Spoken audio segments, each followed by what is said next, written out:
انتبه أن ينظر الله إليك ولا يراك شاكرا. قل الحمد لله رب العالمين. مر إبراهيم بن أدهم يوما على رجل يشتكي الفقر ويشتكي البؤس ويقول أنا بئيس، أنا ما استمتعت بحياتي، أنا الناس كلهم بخير إلا أنا. فوقف عليه إبراهيم بن أدهم قال أنت ما عندك شيء؟ قال أنا فقير وكل الناس مستمتعين إلا أنا وأنا وأنا. فقال له طيب لحظة. قال نعم. قال أيسرك أن آخذ يديك ب100,000 دينار؟ يعني أبقطع يديك وأعطيك 100,000 دينار، موافق؟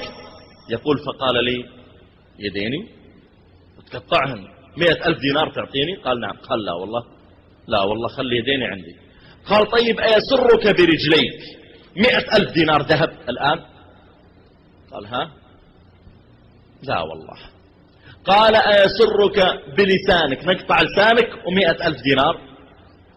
قال لا. قال أيسرك بأذنيك ناخذ سمعك الآن ندخل عود ولا مسمار ونفقع إذنك ما عاد تسمع وهذه 100,000 دينار؟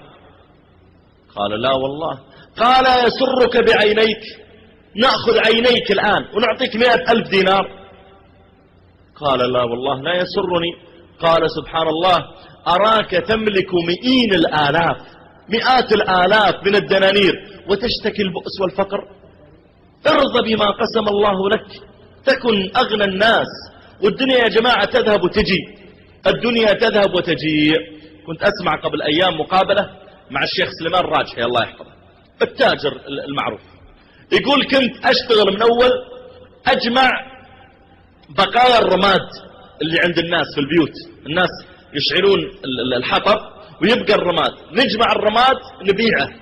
يقول فأضرب البيوت أجمع الرماد، فيقولون لي ما نعطيك الرماد لين تدخل وتكنس البيت كله وتنظف المطبخ ونسمح لك تأخذ الرماد، مع أنه رماد بيرمى. يقول وادخل وكنس بيتهم ونظم مطبخهم عشان أطلع لي بشوية رماد.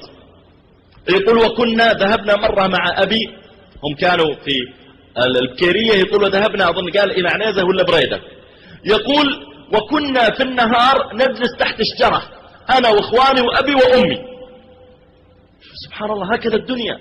ثم الآن انظر إلى ذكرت المال، إذا ذكرت التجارة، إذا ذكرت القدرة على الإدارة القوية، إذا ذكرت الأفكار، إذا ذكرت أيضا الدين والعمل الصالح وذكرت الوقف الخيري والبذل في المساجد تذكر الشيخ سليمان الراجحي.